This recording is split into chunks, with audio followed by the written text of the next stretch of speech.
দেখো আমাদের এলাকার গোবিন্দদেবকে কত সুন্দর লাগছে। গোবিন্দদেবকে মন্দির থেকে বের করে আজকে এখানে বাইরে এনেছে, কারণ অনেক দূর দূরান্ত থেকে লোক এসেছে গোবিন্দদেবকে একটু স্পর্শ করবে আর গোবিন্দদেবের পায়ে আবির দিয়ে রং খেলাটা শুরু করবে। তাই আমাদের এখানে নিয়মটা কিন্তু আমার বেশ ভালো লাগে। প্রথম প্রথম খুব একটা ভালো লাগতো না, কিন্তু এখন থাকতে থাকতে বেশ ভালো লাগে। আর দেখো কালকে তো ভিডিওটা অতটুকুই শেষ করেছিলাম, আজকে আবার এখান থেকেই শুরু করলাম। তোমাদেরকে বলেছিলাম ভিডিওটা অনেক বড় হয়ে গেলে সত্যি তোমাদের বোরিং লাগবে, সেই জন্য আমি ভাগ ভাগ করে দিলাম। তো যাই হোক, আমরা দাঁড়িয়ে আছি লাইনে, দেখতেই পেলে আজকের এই দিনটার জন্য আমাদের মতো অনেক কন্টেন্ট ক্রিয়েটাররা অপেক্ষায় থাকে। ভিডিও করবে গোবিন্দদেবের এবং তারা সোশ্যাল মিডিয়ায় আপলোড করবে, ঠিক আমি যেমন। আর দেখতেই পেলে যে মানে কন্টেন্ট ক্রিয়েটাররা অনেকে হচ্ছে যে ড্রোন ক্যামেরা থেকেও ভিডিও হচ্ছে, একটুখানি তোমাদেরকে দেখিয়েই দিলাম।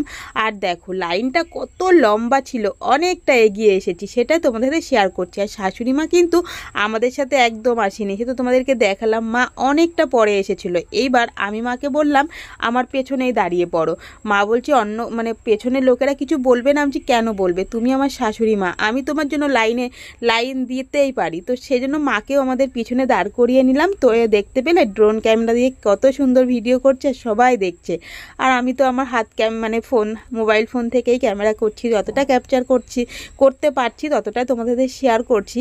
আমাকে তো ভিডিও করে দেওয়ার আর কেউ নেই, আমি নিজেই ভিডিও মানে করছি। তো যাই হোক, দেখতে পাচ্ছ মানে অনেক যে মাঠটায় প্রচুর পরিমাণে ভোরবেলায় লোকে একদম মানে গিজগিজ করছিল এই যে মাঠটাতে। এখন অনেকটা মানে লোক কমে গেছে, কারণ আমি কত দূরে লাইনে ছিলাম বলো তো, মানে অত দূর থেকে লাইন দিয়ে এখন তো কাছাকাছি এসে গেছি, ততক্ষণে লোকজন সবাই চলেই গেছে, অনেক লোক চলে গেছে। যেহেতু এখন 7:30 বেজে গেছে, 7:30 থেকে 8টার মধ্যে এখানে মানে লোকজন অনেকটাই কমে যায়। আর আমি বাবা অনেক অপেক্ষার পর, অনেক তপস্যার পরে গোবিন্দদেবের মন্দিরে পা রাখতে পারলাম। তো যাই হোক, মানে গোবিন্দদেবকে প্রণাম টনাম করে নিলাম যে তোমার কাছে আমরা আপাতত মানে আসতে পেরেছি অনেক কষ্টের পর। তো যাই হোক, আমি আবার তোমাদেরকে দেখো ভিডিও করে দেখাচ্ছি এই মন্দিরটায় উঠতে পেরে আমার তো ভীষণই মানে খুশি লাগছে। তো বাইরে দেখেছো অনেক লোক অনেক কমে গেছে, যেহেতু অনেকটা বেলা হয়ে গেছে সেই কারণে লোকের সংখ্যাও কমে গেছে, অনেক দূর দূরান্ত থেকে জানো তো লোক আসে।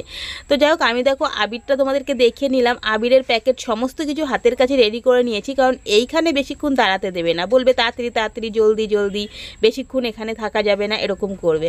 তো যাই হোক, কেনই বা বলবে না, তাই না? পেছনে তো এখনও প্রচুর লাইন, একটা মানুষ যদি অন্তত 5 মিনিট ধরে আরাধনা করে তাহলে তো কতটাই সময় লেগে যাবে, আজকে সারাদিন লেগে যাবে।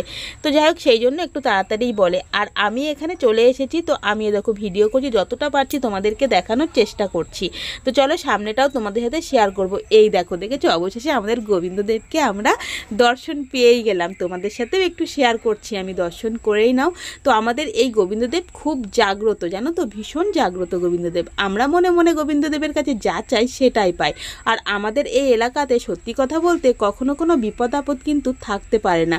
মানে বিশ্বাস করো, আমরা মানে কি বলবো, কত রকম ঝড় ঝঞ্ঝাট, কত রোগ ব্যাধি হয় মানুষের, হয়তো অনেকে মারাও যায়, কিন্তু সত্যি গোবিন্দদেবকে ডাকলে এলাকার মানুষ অনেক কিছু থেকে রক্ষা পায়।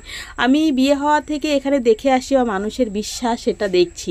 আর এই দেখো, এইবার আমার ছেলেরা শাশুড়ি তো করা হয়ে গেছে, এবার আমি গোবিন্দদেবকে প্রণাম করে নিলাম। আর আমাকে বলছে সরো তাড়াতাড়ি সরো, বেশিক্ষণ করা যাবে না।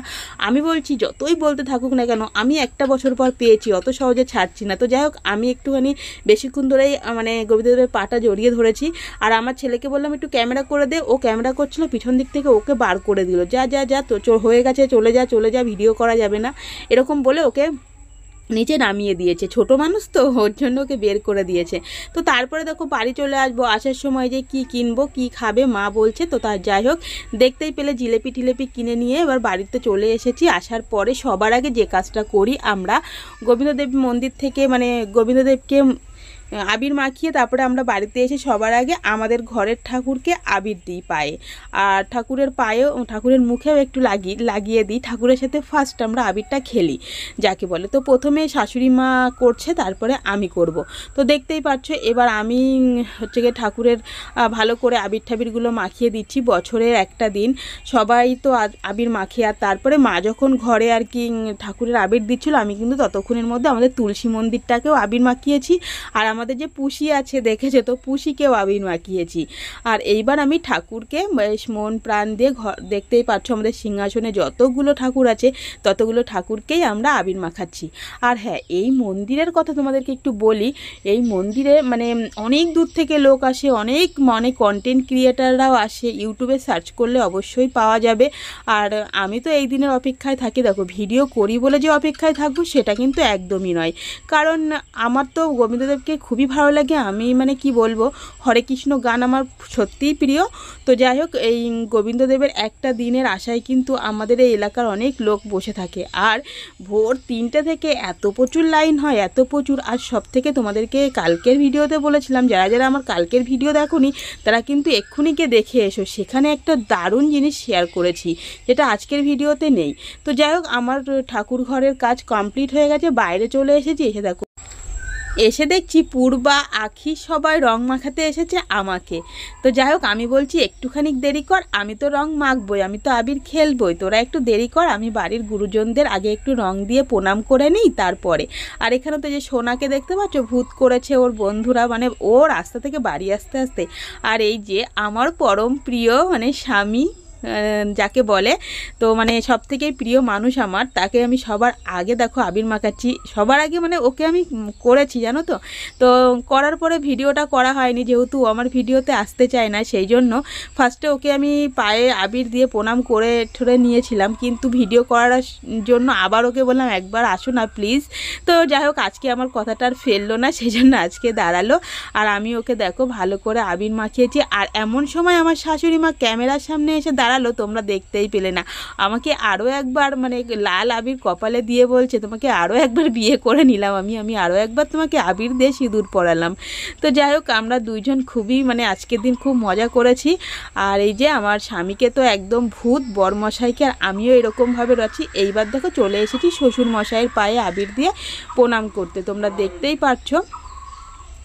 তো এই যে আমার শ্বশুরমশাই আমাকে আবার খুব সুন্দর করে আশীর্বাদ করছে, আমি আমার শ্বশুরমশাইকে আবির দিয়ে প্রণাম করলাম।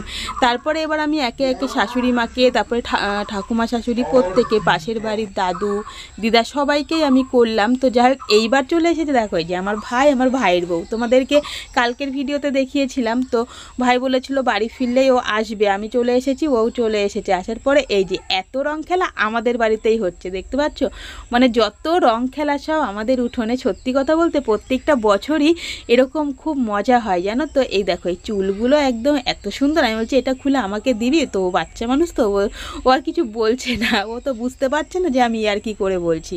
তো এখানে যে আমার ভাইয়ের বউ এসেছে, ওরাও সবাইকে আবির ঠাবির দিয়ে প্রণাম করতে এসেছে।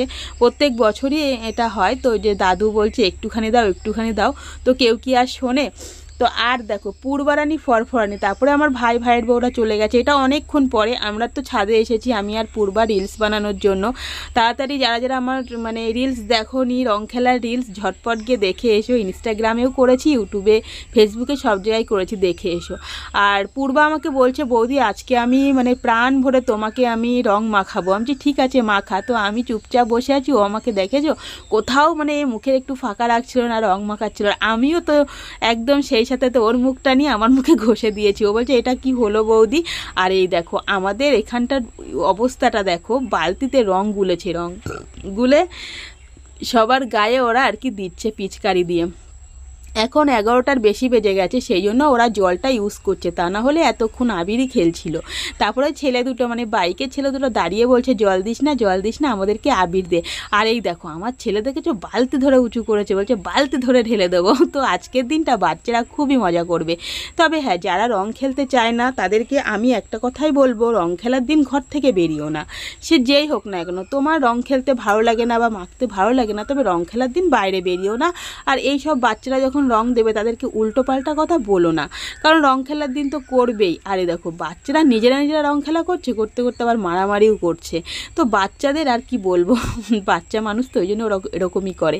তো আজকে ভীষণ মজা করে দিনটা কাটালাম, অনেক রং ঠং খেললাম। খেলার পরে তো তারপরে স্নান টেনান করলাম, করার পরে দুপুরবেলা মাংস ভাত খেলাম। আজকে হোলি, প্রত্যেকটা মানুষের বাড়ি আজকে মাংস ভাত হবে, তাই না। আর দেখো সবার মুখ তোমাদেরকে দেখাচ্ছি, যে পূর্বা, আখি একদম রং মেখে সং হয়ে আছে, সেই সাথে তো আমি ভীষণ পরিমাণে। আর এরা হচ্ছে আমার ছেলের বন্ধুরা, স্কুলের বন্ধুরা, তারপরে টিউশনি পড়ে একসাথে তারা সবাই এসেছে আমার অঙ্কুশকে রং মাখানোর জন্য। ওরা বলছে অঙ্কুশ কোথায়, ওকে রং মাখাবো। তো যাই হোক এইসব হচ্ছে। এই দেখো দেখেছো দৌড়ে দৌড়ে বাচ্চারা রং খেলছে, এটা কিন্তু একটা দেখার বিষয়। তবে হ্যাঁ, রং কিন্তু আমাদের উঠোনেই খেলা হচ্ছে, তোমরা দেখতেই পাচ্ছ, তোমাদের শেয়ারও করছি। আর আখি দেখো হাত উঁচু করে দেখাচ্ছে, আমার হাতটা একদম লাল হয়ে গেছে, তোমাদেরকে এটা দেখাচ্ছে। দেখেছো এর নাম হচ্ছে রং খেলা, জাপটে ধরে রং মাখাচ্ছে। এই দেখো আমার সোনাকে ওর বন্ধুরা এসেছে রং মাখাতে। তো যাই হোক আমার সোনা দৌড়াচ্ছিল, আমি ওকে বললাম বন্ধুরা এত আশা করে এসেছে তোমাকে রং মাখাতে, একটু রং মাখাতে দাও সোনা, মানে স্নান করলে তো সব উঠেই যাবে। তারপরে আমার ছেলে একটু দাঁড়িয়ে ওদের বন্ধুদের কাছ থেকে রং নিয়ে মাখলো। তো যাই হোক ওরাও খুশি হয়ে গেল যে দূর থেকে এসেছে। আর দেখো সবাইকে বললাম সবাই দাঁড়া একটা ছবি তুলি, তো ছবি তোলার নাম করে একটু ভিডিও করে নিলাম। এত মজা করছে, ওদের মজা দেখে আমার খুব ভালো লাগছে। তো চলো আজকে ভিডিওটা এতটুকুই। ভালো লাগলে লাইক